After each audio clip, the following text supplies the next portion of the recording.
अभी भी हमारा जो विघ्नों के साथ संबंध है वो कैसा है? अभी भी तूफान लगते हैं या तोहफा लगते हैं? क्योंकि बाबा ने कहा ना, प्रत्यक्ष तो रूप तूफान का ही होता है, अंदर तोहफा होता है। तो अगर बाबा ने कहा बाह्यमुखी होकर देखेंगे तो तूफान ही लगेगा, तोहफा नहीं दिखेगा। अंतर्मुखी होकर देखेंगे तो तोहफा पता चलेगा, है ना। तो उतना ज्ञान नेत्र खुला हो, अवस्था ऐसी अच्छी हो, तब तो जाकर उसके पीछे के तोहफे को देख सके। तो ये बाबा ने आज बहुत अटेंशन खिंचवाया कि तोहफा तो है, लेकिन उस तोहफे को देखने के लिए भी स्थिति चाहिए, और समझ कर चले कि ये तूफान नहीं है, तोहफा है, तो उमंग उत्साह बढ़ेगा। कि जैसे सागर के लहरों के अंदर मोती समाये होते हैं, ऐसे उस मोती पर नज़र जाएगी कि इसमें क्या समाया हुआ है। तो ये बाबा ने आज अंडरलाइन कराया। बाबा ने आज एक बहुत अच्छी बात समझाई। कई बच्चों की अवस्था जो है वो जम जाती है ना, बर्फ़ की तरह जम जाती है। मुझे लगता है मेजॉरिटी ब्राह्मणों का वो ज़्यादा प्रॉब्लम है ना। शुरू तो हो गए, लेकिन बीच में फ्रीज़ हो जाते है ना। स्टार्ट भी हो गए, कुछ दूर चल भी पड़े, उसके बाद वो अवस्था जो है वो एकदम जम जाती है। हाँ, और बाबा कहते हैं जैसे ना कोई ऐसा वेट करते रहते हैं कि कोई धक्का मारेगा तो चलेंगे, है ना। जैसे भाई भट्टी है, आ जाना, अजय आ जाएंगे, है ना। खुद से कुछ नहीं, है ना। ये कर दो तो कर देंगे, ऐसे कर लो तो कर लेंगे। बाकी खुद से उमंग उत्साह से कुछ इनिशिएट करें, कोई अपनी स्वोन्नति के प्रोग्राम बनाएं, ऐसा कुछ नहीं। मधुबन से स्वमान आ जाएंगे तो प्रैक्टिस कर लेंगे, नहीं आए तो ऐसे अपने से स्वमान लेके बैठे, वो मेहनत भी नहीं करेंगे, है ना। तो जैसे कि कोई धक्का मारा तो आगे चले गए। अब चाहे वो बाबा धक्का मारे, चाहे दीदी मारे, चाहे परिस्थिति मारे, लेकिन धक्के के बिना नहीं चलते, है ना। तो ऐसी अवस्था कई बार जम जाती है ना। मैं देखती हूँ कई बार योग में ना बैठते हैं ना, तो ऐसे छुप के बैठते हैं कि बैठे भी रहें, अटेंडेंस भी लगती रहे, थोड़ा थोड़ा सोए भी रहें, फिर ये नौबत भी ना आए कि कोई नाम लेके खड़ा कर दे, तो ऐसे थोड़ा छुप छाप के ठीक से बैठ जाते हैं, है ना। तो अब क्या है ये कि आना भी है, नहीं आएंगे तो मैसेज जाएगा, है ना। तो आ जाना है। फिर योग तो लगता भी नहीं है, लगाना भी नहीं है, तो बैठे हैं, चलो भाई अपनी अटेंडेंस तो लग रही है, और फिर कोई डांट ना दे, अवस्था और नीचे ना चली जाए, तो उसके लिए थोड़ा अपनी तरकीब भी लगा लेते हैं। तो ये सारी ये सब क्या है, ये जमी पड़ी अवस्थाएं हैं। तो बाबा हमें कहते हैं ऐसे जमना नहीं है ना। और आपको क्या लगता है कि आप जो करते हो हमें दिखाई नहीं देता या पता नहीं चलता? हाँ हाँ, ये तो क्या कहें। अब मेरा तो मुंह खुलवाओगे तो मैं कहूँगी ये तो बिल्कुल तकदीर नहीं होती है ना, वो निशानियाँ है कि समझ ही नहीं आता। देखो छोटी सी बात है, मेरे पास ना एक बार एक कुमार आया, 14-15 वर्ष का था। तो मुझे कहता कि मेरा मन नहीं था, मम्मी ने ज़बरदस्ती ले आया है। तो मैंने कहा मन तो मेरा भी नहीं था, लेकिन मुझे भी ज़बरदस्ती भेज दिया है आपको समझाने के लिए। तो अब ऐसा है कि अब मम्मी बाहर बैठी है और मुझे भेजने वाले भी बाहर बैठे हैं, तो अब हम दोनों को अभी यहाँ बंद रहना है 1 घंटे, है ना। तो अभी क्या है कि इस 1 घंटे को थोड़ा यूज़ कर लेते हैं। अभी यहाँ से जा तो आप सकते नहीं हो, मम्मी बाहर ही खड़ी है, वो तो 1 घंटे पहले आपको लेके नहीं जाएगी, टाइम लिया है उसने। तो मैंने कहा अभी क्या करना है, तो कहते ठीक है फिर कर ही लेते हैं जो भी डिस्कशन करना है ना। तो अब आप सोचो कि छोटे बच्चे को भी अक्ल है कि जब टाइम देना ही है तो as well use it well. तो बाबा हमें कहते हैं ऐसे ही जब हम बैठे ही हैं तो क्यों ना, है ना, उस समय का लाभ उठाएं। अच्छा, सोए क्या जीवन में कम है या आगे जाके सोएंगे नहीं? जो अभी योग में सोना ज़रूरी है, ठीक है ना। तो भले ही आपको नींद आ रही है तो मुंह में पानी डालो, कुछ भी करो, लेकिन वो जो समय है, ये तो अकल की बात है ना। एक होता है समय निकालना, जब निकाल के बैठे ही हैं तो उस समय को सफल कर लेना, वो तो एनीवेज निकाला ही हुआ है। तो इतना अगर समझ में आ जाए, मैं तो ऐसा समझती हूँ कि हम तो ड्रामा को भी समझ जाए ना, ड्रामा को भी अगर समझ कर चलें कि ड्रामा ही हमें आगे बढ़ा रहा है, तो ड्रामा अनुसार हम आकर बैठे हैं, तो फिर क्यों ना सफल करें।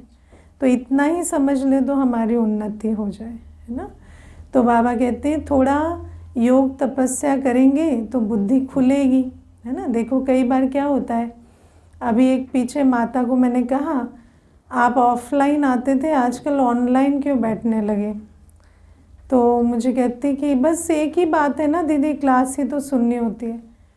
पहले जब ऑफलाइन आती थी तो बैठती थी अलर्ट होके, अभी अटेंशन कुछ देती नहीं है, वीडियो बंद करके बैठी रहती है।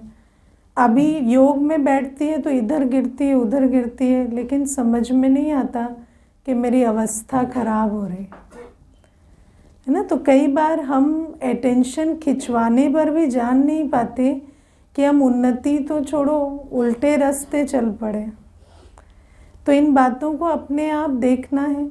और बाबा हमें कहते हैं कि अगर जमी पड़ी अवस्था है तो जैसे फिर धूप लगाकर उस बर्फ़ को गलाना होता है, वैसे गलाओ उस अवस्था को, थोड़ा योग अग्नि को तीव्र करो।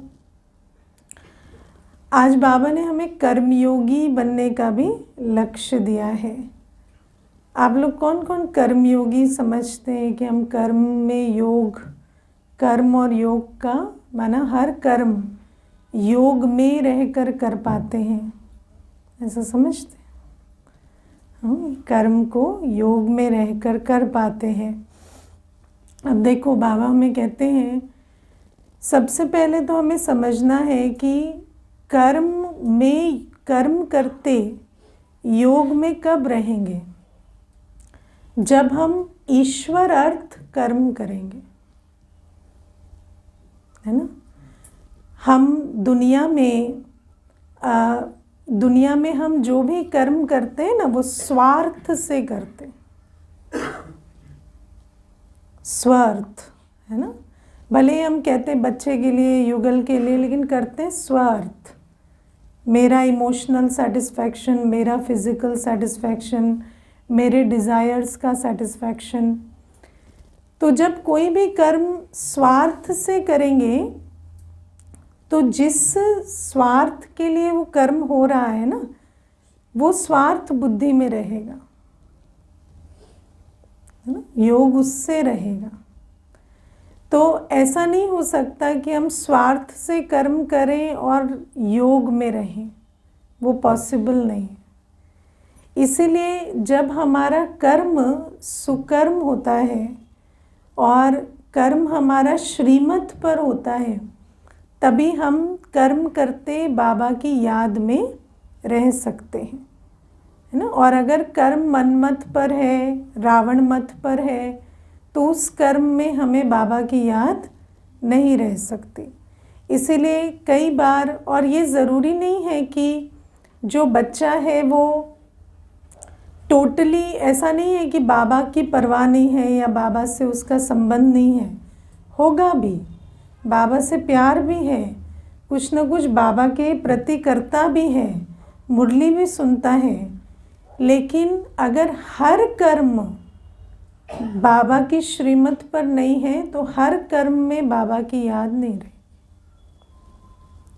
है ना। जैसे कई बार दुनिया में कहते हैं ना प्रोफेशनल लाइफ, पर्सनल लाइफ, ऐसे हम भी क्या करते हैं, स्पिरिचुअल लाइफ और लौकिक लाइफ अलग कर देते हैं। लेकिन बाबा कहते हैं कि अगर अलग अलग है तो जिसको भी आप अपनी लौकिक जीवन समझते हैं उस जीवन में जो भी आप कर रहे हैं उसमें आप बाबा की याद में नहीं रह सकेंगे। समझ आया? तो अगर मैं समझती हूँ कि मैं क्लास तो आती हूँ तो वो अलौकिक कर्म है, लेकिन मैं ऑफिस जाती हूँ वो लौकिक कर्म है ना, वो अपने लिए करती हूँ स्वार्थ से, माना वो तो हम अपने लिए कर रहे हैं, तो फिर ऑफिस जाने में कमाई करने में मुझे बाबा की याद नहीं रहेगी। लेकिन अगर समझते हैं कि मैं बाबा का हूँ और बाबा का ही कार्य है और बाबा की ही कमाई है और कमाई भी बाबा की ही सेवा में लगनी है, तो फिर वो कमाई करते हुए भी बाबा की याद रहेगी। ऑफिस में कोई काम करते हैं, जैसे मान लीजिए एक कोई असाइनमेंट मैंने लिया, उसमें 2 घंटे टाइम लगेगा, तो ये ऐसे काम से शुरू करने से पहले मैं बाबा को याद किया, काम शुरू किया, फिर जब खत्म होता है फिर बाबा को याद करता हूँ, लेकिन during those 2 hours of time वो याद नहीं रहता है। नहीं, वो भी रहेगा। देखो क्या होता है ना, एक होता है अभी भी कॉन्शियसनेस शिफ्ट नहीं है।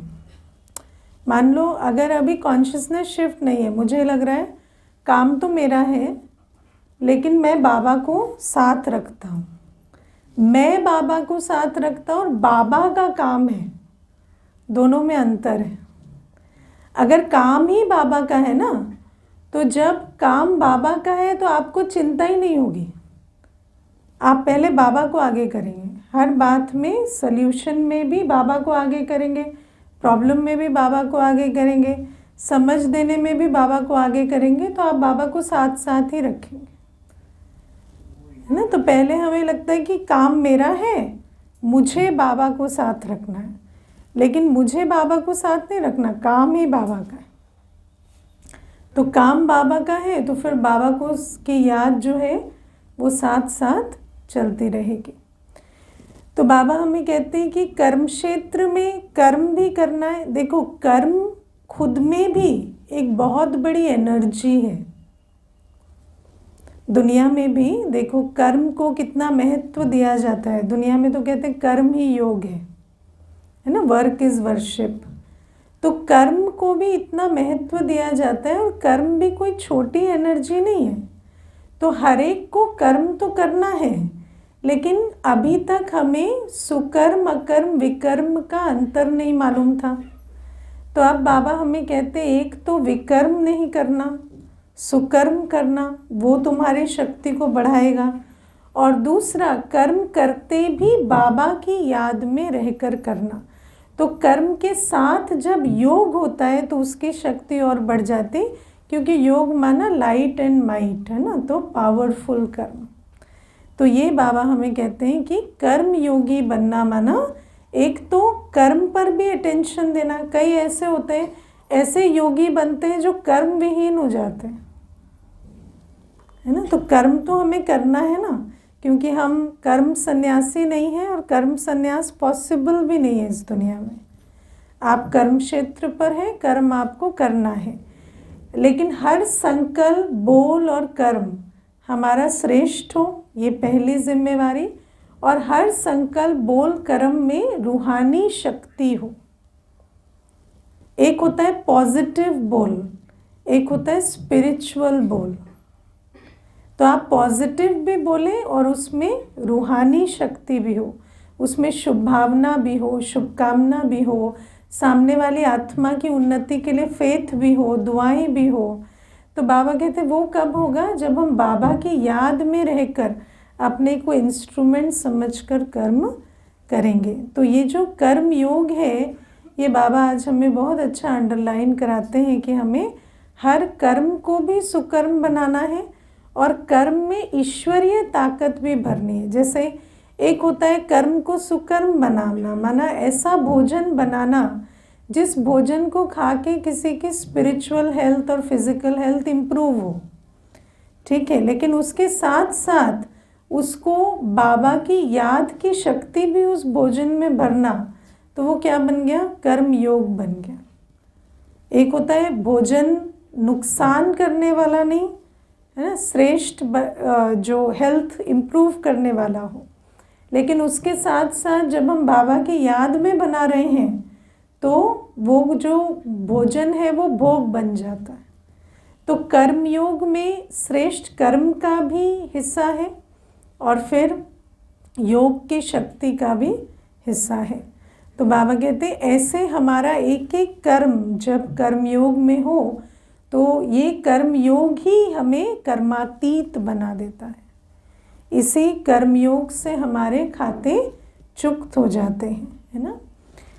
और एक चीज़ जो आज ऐसे मन में बहुत आ रही थी कि बाबा हमें कहते हैं कि तुम एक बाबा 2 दिन से मुरली में इसको बहुत अंडरलाइन कर रहे हैं कि तुम जैसे तुम योग में रहते हो, बाबा की याद में रहते हो, तो उससे विश्व कल्याण होता है ना। तो बाबा हमसे क्या चाहते हैं? बाबा चाहते हैं कि हम एक नॉन इंटरफेयरिंग कनेक्टर बने, ठीक है ना। जैसे हम 5 तत्वों की दुनिया में रहते हैं, बाबा 5 तत्वों की दुनिया में नहीं रहते, बाबा तो परमधाम निवासी है। तो क्योंकि हमारा संबंध इस 5 तत्वों की दुनिया से है, तो बाबा कहते तुम अगर पूरी एकाग्रता से, एक रस अवस्था से मुझ एक के गुण शक्ति की याद में स्थित होगे तो वो वाइब्रेशन सारी दुनिया को मिलेगी। जैसे एक कंडक्टर होता है ना इलेक्ट्रिसिटी का, बस उसको यहाँ से तार बन के यहाँ तक पहुँचाना है। तो बाबा कहते ये भी बहुत श्रेष्ठ कर्म है जो तुम कर सकते हो, और इस प्रोसेस में तुम्हारे अपने भी विकर्म विनाश हो जाते हैं और सामने भी हर आत्मा को, प्रकृति के 5 तत्वों को भी मेरी वाइब्रेशन पहुंच जाती है। तो बीच बीच में आपको बस वो इलेक्ट्रिक पोल बनना है, आता है बनना गुड कंडक्टर, है ना।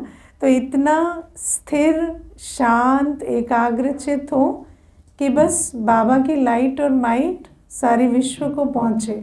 हमें उसमें कुछ भी नहीं करना, हमें बस बाबा की याद में बैठना है। और क्योंकि हम 5 तत्वों की दुनिया में हैं तो वाइब्रेशन ऑटोमेटिक सबको पहुंचती है। तो ये कितनी बड़ी विश्व कल्याण के लिए सेवा है जो हमें करनी है।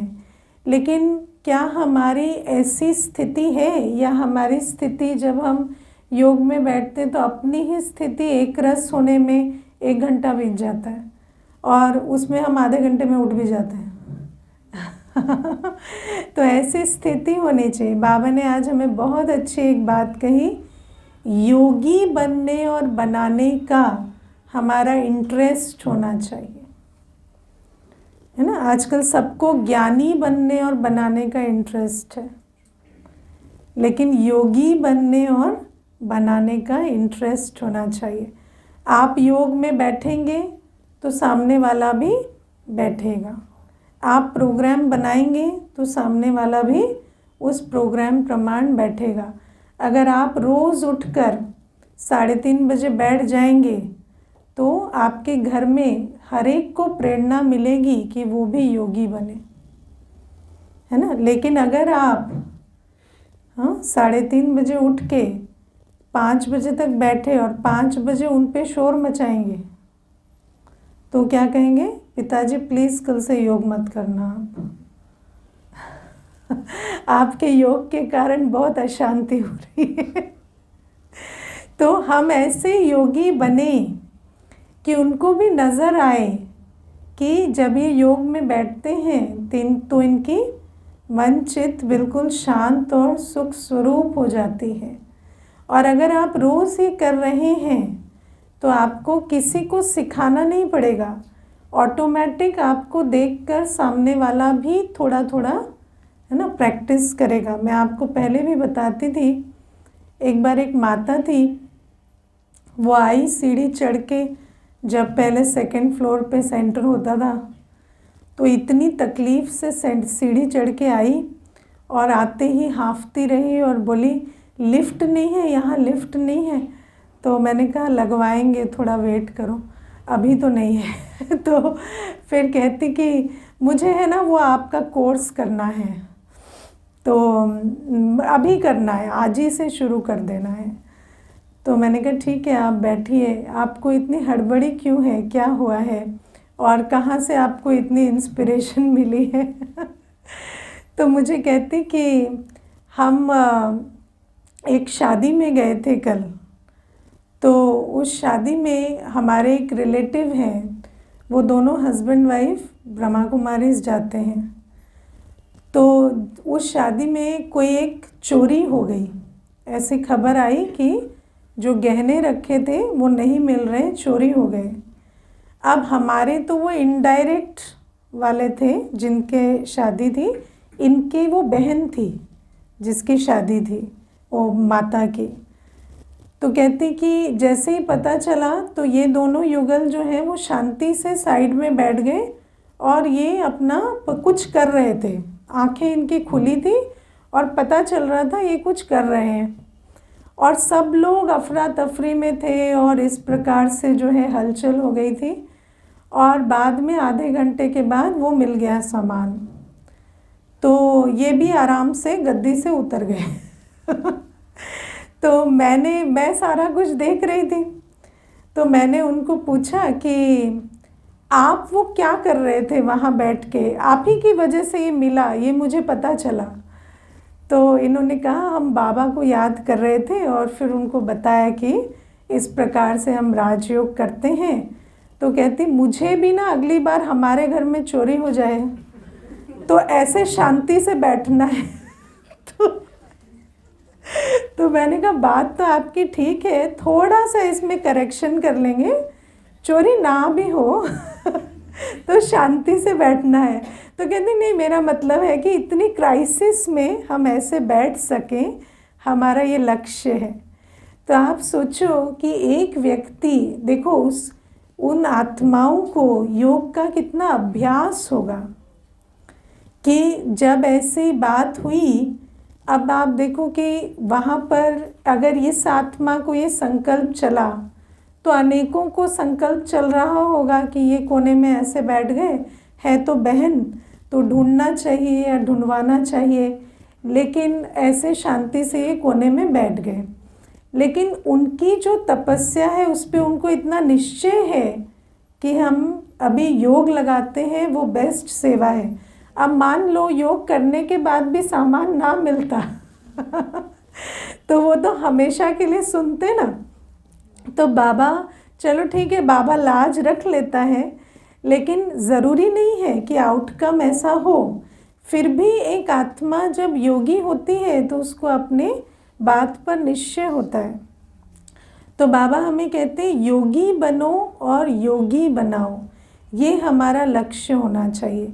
हम अपने टाइम टेबल में योग के इतने रखे प्रोग्राम कि वायुमंडल में और हमारे आसपास की आत्माओं के बीच ये संदेश पक्का क्लियर पहुँचे कि ये योगी हैं और हमें भी योग का मार्ग जो है वो अपनाना है। तो ये पहली चीज़। आज बाबा ने एक बहुत अच्छी इसमें भी बात कही कि कई बार ऐसा होता है कि कोई बात आती है तो आपको ऊपर से हलचल भी करने में भी रहना होता है। जैसे कि मान लीजिए कोई किसी का शरीर का पेपर आ गया, तो ऐसा तो नहीं है ना कि उस समय आप गदा पकड़ेंगे और योग करने लगेंगे। उस समय तो आपको भाग दौड़ भी करनी पड़ेगी, उस समय पर आपको 50 इंक्वायरीज़ भी करनी पड़ेगी कि इस परिस्थिति में क्या करें, कहाँ इनको लेकर जाएं, कैसे चलें, या अपने ही शरीर में भी कोई बात आ जाती है तो भी करनी पड़ेगी। लेकिन बाबा कहते हैं वो करते हुए भी हमारी आंतरिक स्थिति बिल्कुल अचल अडोल रहे। और बहुत सुंदर आज सागर का वर्णन बाबा ने किया कि जैसे सागर ऊपर से जितना लहरों में रहता उतना ही अंदर से शांत, मोती अंदर ही है ना, और मोती भी अंदर, और अंदर बिल्कुल शांत रहता है।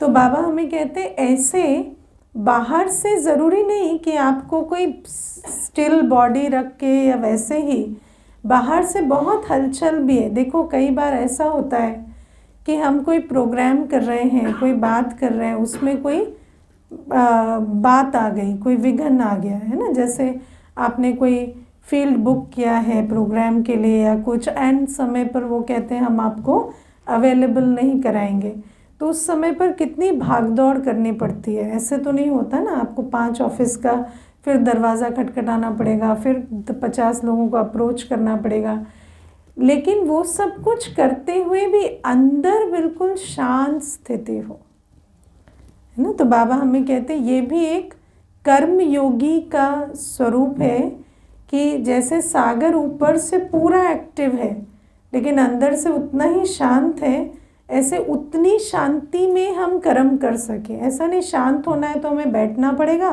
और जैसे ही हम एक्टिव होंगे तो हमारी अंदर की शांति भी हलचल में आ जाए, ये हाल ना हो। क्योंकि बाबा कहते प्रकृति ने भी आपसे ही सीखा है ऐसा बनना, है ना। प्रकृति में समंदर ने हमसे सीखा है ऐसा बनना।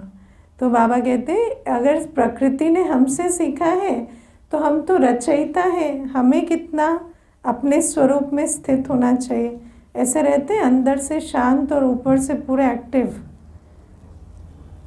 या हमारा माइंड बॉडी कॉम्बिनेशन बहुत अच्छा है, हमारा अंदर बाहर सब सेम रहता है ऐसे नहीं है ना, आत्मा तो अलग है ना देह से, तो देह से कर्म करते भी स्थिति आत्मिक बहुत शांत रह सकती है। ठीक है। अच्छा, जो मैंने आपको कर्मयोग की पॉइंट बताई ना, इसमें एक चीज़ और समझेंगे। कई बार हमारे जो कर्म होते हैं वो श्रीमत प्रमाण नहीं होते और उनमें बहुत सारी अवज्ञा समाई हुई है, लेकिन उन कर्मों को करते हुए हम सोचते हैं कि बाबा हमारे साथ रहे, हम बाबा की याद में रहे। वो नहीं हो सकता, क्योंकि जब आपका कर्म बाबा की श्रीमत के साथ अलाइन नहीं है तो फिर उस कर्म के साथ बाबा नहीं रहता, है ना। कई बार बच्चे, मैं आपको बताऊं, अभी पीछे कोई पूछ रहा था हमारी बड़ी बहन की शादी नहीं हो रही तो आप लोग भोग लगाना तो शादी हो जाए, है ना क्या होता है, कोई नए होते हैं तो हम ऐसे कह नहीं पाते कि हम तो शादियों के लिए भोग नहीं लगाते वो तो पतित बनने का कर्म है। लेकिन बात यह है कि उस कर्तव्य में बाबा साथ नहीं होगा, वो तो पतित बने का कर्तव्य है ना। ऐसे ही मान लो जैसे तन पतित बनने का कोई चॉइस हम ले रहे हैं, या हम कोई ऐसा कर्म करने की चॉइस ले रहे हैं जहाँ संगम युग में बाबा कहते हैं कि तुम तो योग तपस्या में अपना जीवन लगाओ। हाँ, और हमारी प्लानिंग बिल्कुल विपरीत है कि हम योग तपस्या को छोड़कर भौतिकवाद में डूबें और हम चाहें कि बाबा उसमें हमारा साथ दे या हमें बाबा का प्रेजेंस फील हो, वो नहीं होगा। ठीक है। तीसरी बात, कई बार ऐसा होता है कि धन का हमारा जो लेन देन है, हमारे फाइनेंशियल अकाउंट्स बहुत ख़राब है, हमारा पैसा बहुत पतितों के जीवन में जा रहा है, पतित पने के पोषण में जा रहा है, और फिर हम सोचते हैं कि वो जो धन कमाते हुए हमें बाबा सहयोगी बने, है ना, या हमारे जो लॉसेस है उसको मैनेज करे, तो वो पॉसिबल नहीं होता है। तो इसीलिए हमें पहले श्रीमत लेनी होती है। अगर आप आकर डायरेक्ट पूछते हैं तो हम आपको बताते हैं कि आपका ये तन मन धन का खाता जो है ये पतितों के साथ है, इस अकाउंट को अलग करो।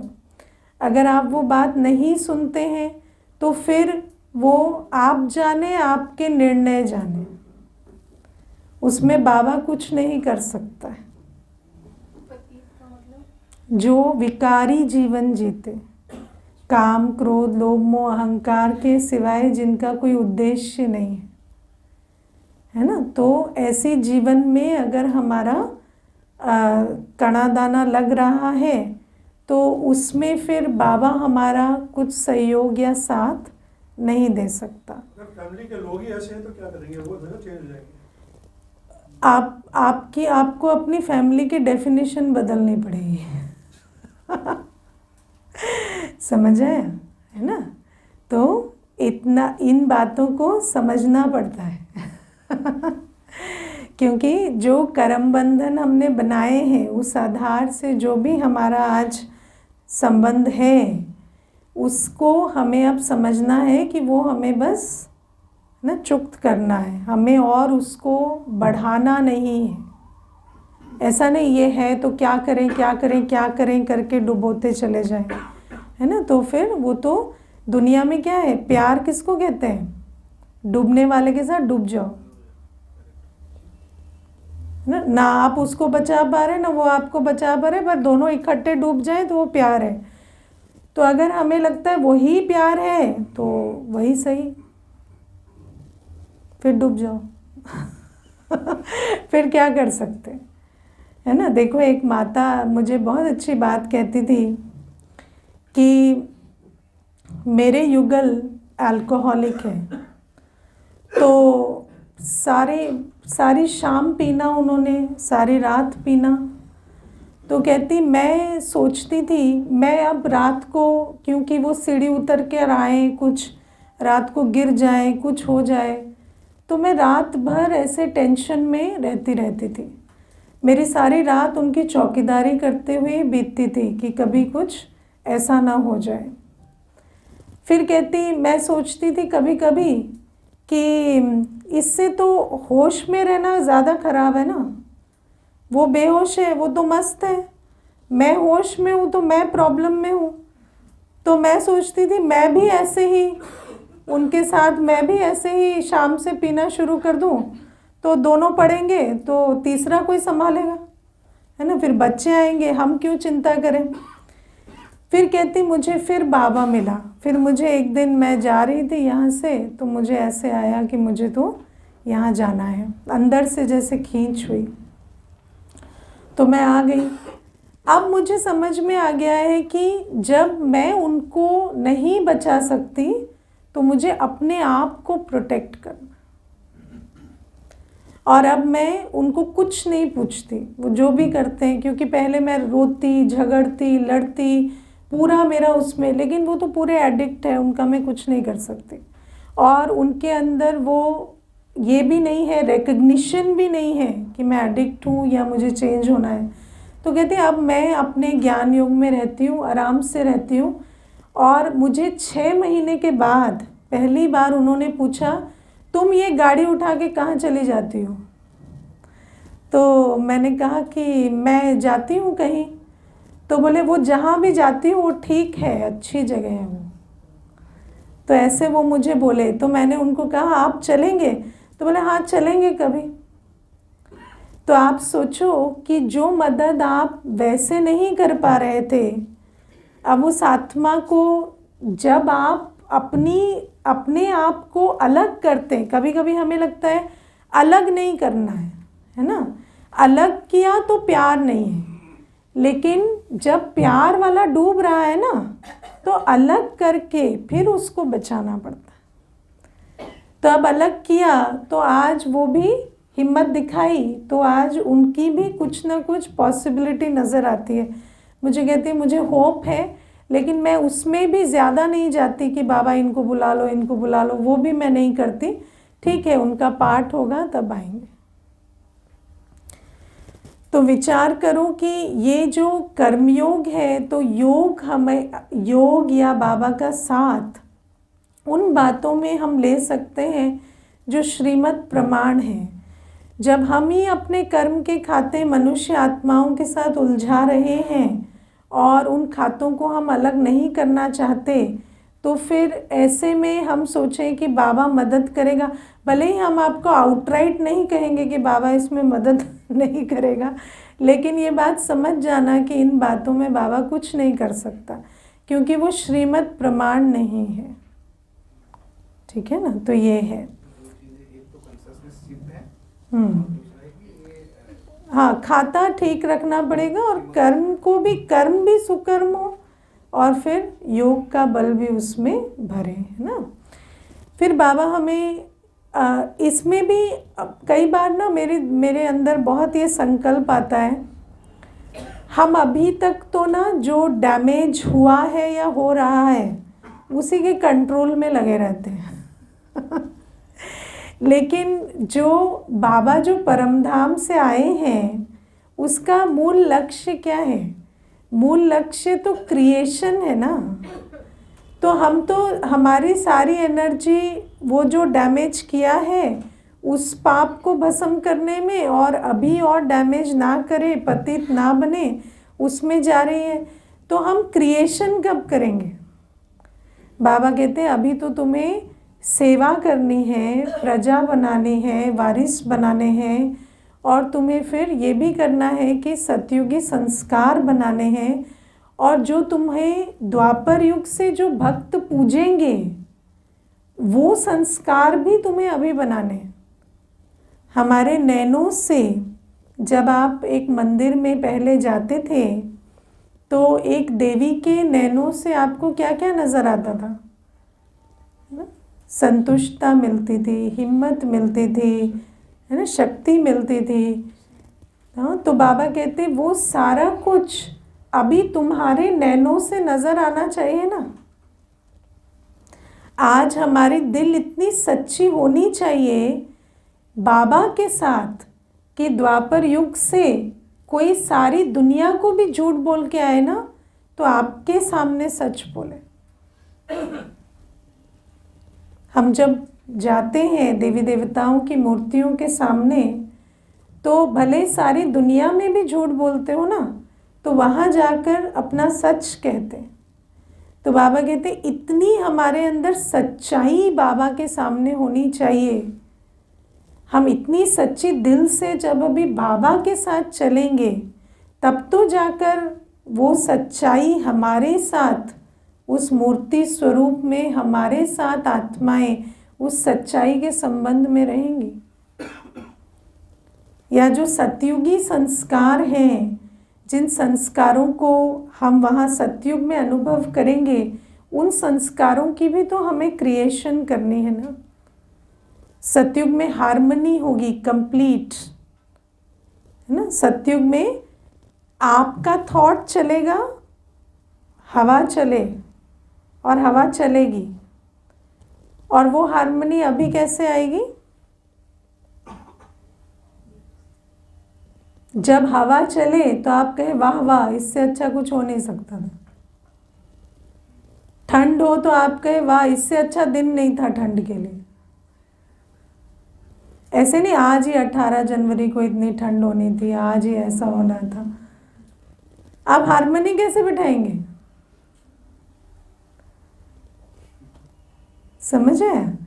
तो आज जब आप तालमेल बिठाएंगे, आप हर बात में वाह वाह कहेंगे, आत्माओं के साथ भी अपनी शक्ति के आधार से, ज्ञान के आधार से, है ना। देखो मुझे एक बार एक कन्या ने बहुत अच्छी बात कही। कहती कि ऐसा क्यों होता है कि हमारे सेंटर पर, वो किसी सेंटर पर जाती हैं तो कहती वहाँ 3 दीदियाँ हैं। तो एक दीदी को तो मेरी हर बात गलत लगती, दूसरी को लगता है मैं कुछ गलत कुछ सही हूँ। जो बड़ी वाली है ना वो तो मुझे कभी कुछ कहती ही नहीं, वो हमेशा कहती ये तो सबसे अच्छा बच्चा है, सबसे अच्छा बच्चा है। तो बड़ी वाली की परख शक्ति सबसे अच्छी होगी ना, तो माना मैं तो अच्छी हूँ, है ना। तो मैंने उनको कहा बड़ी वाली की परख शक्ति नहीं, उसकी स्थिति सबसे अच्छी है। तो उसकी स्थिति अच्छी है तो वो आपको अच्छा कहती है ना। लेकिन आपको अगर कोई दूसरा कहता है कि आप में ये कमी कमज़ोरी है तो आपको क्यों तकलीफ होती? Because you agree with that. आपको भी अंदर से लगता है ना, कहते हाँ लगता तो है, तो उसको बदल लो।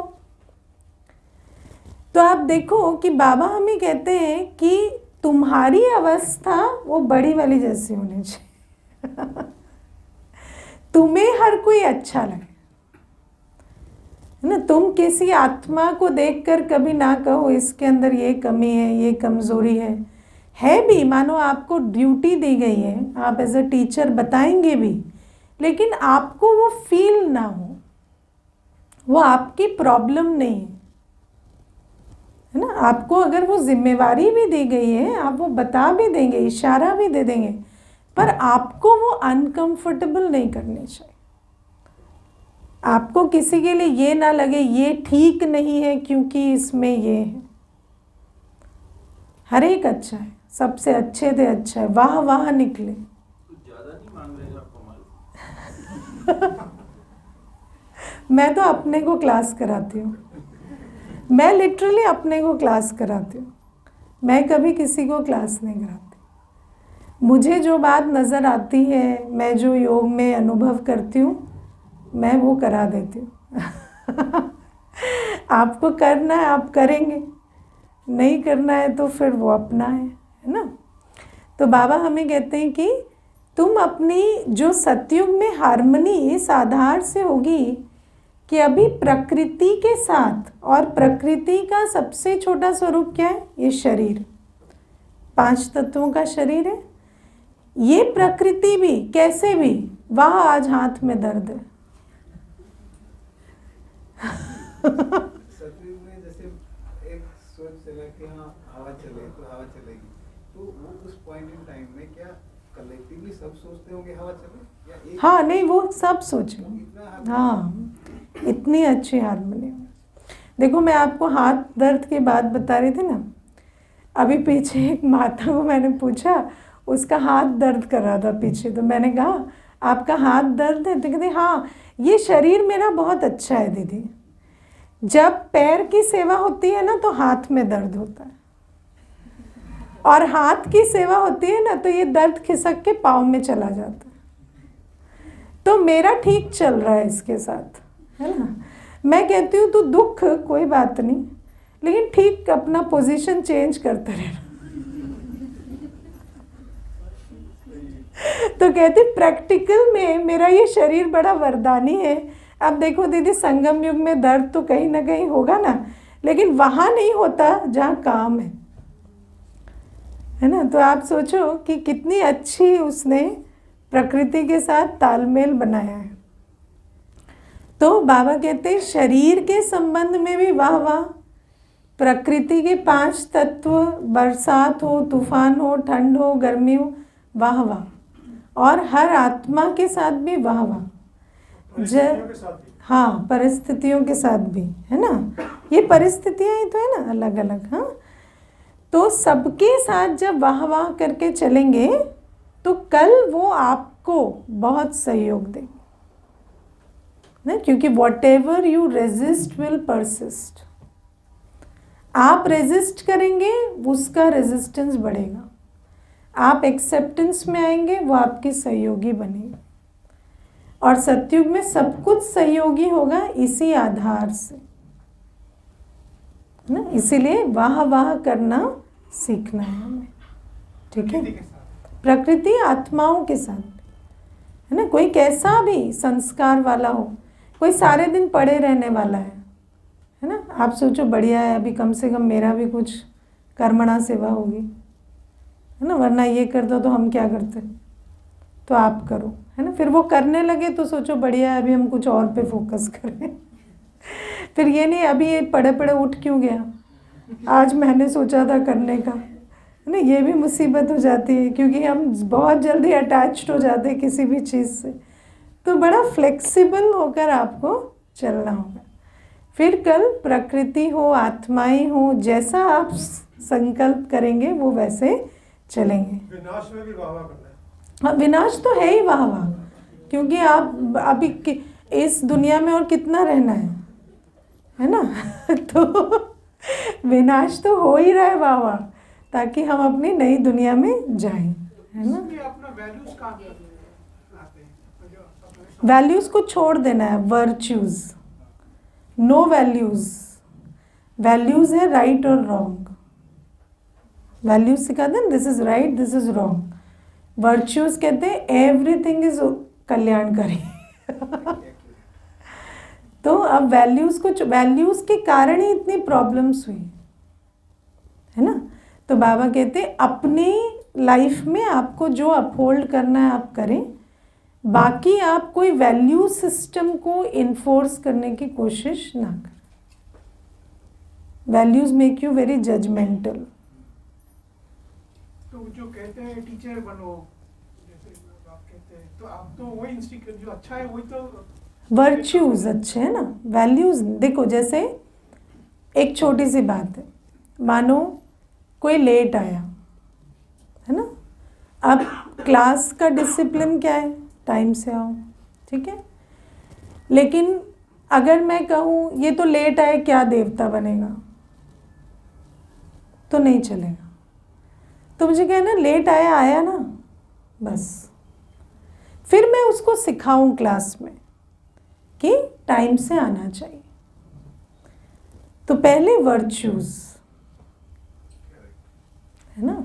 और अगर आप वैल्यूज़ को बहुत महत्व देंगे ना, तो फिर आप अपनी पीस, लव सब खो देते, ठीक है। अभी जब, इसीलिए तो बाबा ने कहा ना, आज बाबा ने कहा ना, समय पर हर काम करने में कल्याण है। तो ये जो सतयुग त्रेता युग होता है, ये होता है परफेक्शन का समय। द्वापर कलयुग होता है वैल्यूज़ का समय, है ना। क्योंकि उस समय पर हमारे पास और कुछ नहीं होता है, हम रॉन्ग राइट करके ही चलाते हैं। और संगम युग है, हर एक के साथ स्नेह सम्मान के आधार से, शांति सुख के आधार से उसको, उसके साथ तालमेल बिठा के फिर उसको कुछ सिखाना। क्योंकि जहाँ तालमेल नहीं है वहाँ कुछ नहीं सिखा सकते। आप किसी को भी कुछ कब सिखा सकते हैं, जब आपका और उसका प्यार का संबंध है। जहाँ प्यार नहीं है वहाँ अच्छी बात भी कड़वी लगती है, लगती है कि नहीं। अच्छी से अच्छी शिक्षा भी जहाँ प्यार नहीं है वहाँ कड़वी लगती। टेक फ्रॉम बाबा, कम टू क्लास, है ना। पहले कम टू क्लास, फिर टेक फ्रॉम बाबा, है ना। तो ये स्नेह सम्मान से, प्यार से चलेंगे तो फिर धीरे धीरे आप जो सिखाना चाहेंगे भी वो सीखेंगे। वरना जहाँ प्यार नहीं है वहाँ आप कुछ भी सिखाते रहिए, वो कुछ नहीं सीखेंगे और आप भी बहुत परेशान होते चले जाएंगे। ये वर्च्यूज एम्बेडेड हैं, वो भी इमर्ज, हाँ वो भी एम्बेडेड है, वही इमर्ज होंगे। लेकिन ये एटीट्यूड रखना पड़ेगा, ड्रामा कल्याणकारी है, हर कुछ अच्छे से अच्छा है ना। वाह का एटीट्यूड रखेंगे तो वर्च्यूज इमर्ज होंगे, ठीक है। ओके, ओम शांति।